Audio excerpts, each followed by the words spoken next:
Hello, everybody. My name is Caitlin. My previous name was Caitlin Moses on Canvas. It is now changed to Caitlin Sarah because I got married in February. This is my dog Ginger. I got her a week ago. She's 1 year old and she's awesome, helping me through this time. My second year internship is at Hospice of the Valley in Phoenix, Arizona. Um, it's been interesting because my first semester I was supposed to be going to homes, and the second semester I was going to be with a field instructor at one of our inpatient units. But with COVID, I actually went to our inpatient unit early in March because they have more PPE, which is protective equipment, that they use the term in the hospitals. Um, so yeah, I started there a little bit earlier. The difference for going to homes and in the unit, it looks a little bit different. So going to homes, we might be seeing patients that are on service longer and building a relationship with them than in the units where they come and they could die within a few hours or a few days, shorter stay typically. So some of the questions that we typically ask patients when we're doing assessments is like, do you have a DNR? Meaning, like, do you not want to be resuscitated? We know that. And do you want antibiotics?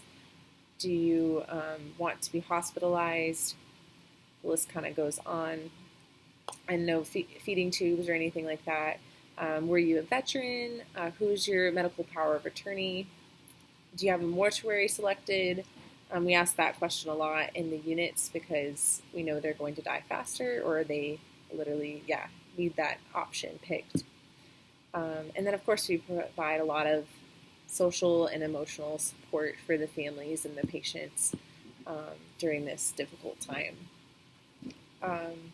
So something interesting that happened at the unit, like within the second week that I was there, is that we're basically in a desert. We're right next to Mayo Hospital, and there were just some rattlesnakes in the area, and my field instructor was right outside the door, and she was with the patient's mom, and she was talking to her, and then I just see her through the glass door, like, grab her and pull her away, and I didn't understand, like, why are you touching a patient's mother?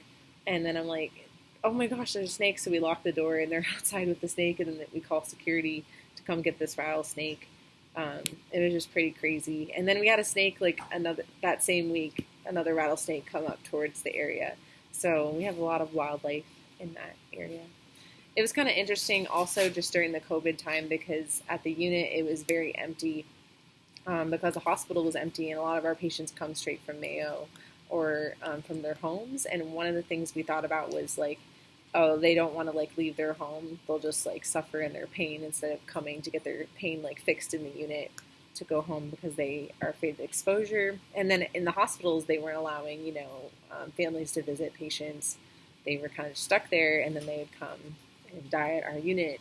Whereas our unit, we had a lot of family members come and visit and allow more visitors in rooms than the hospitals allowed. So some crazy changes. I'm glad that I got out of the home area because there was one time that I was possibly exposed to the virus and was sent home early that day, but they said it was just like a mild case, and they just told me to make sure I was checking my temperature, and I was fine. But it was kind of a scare there. So yeah, hospice has been kind of crazy, and it's what I really want to go into after graduation because there really is something new every day.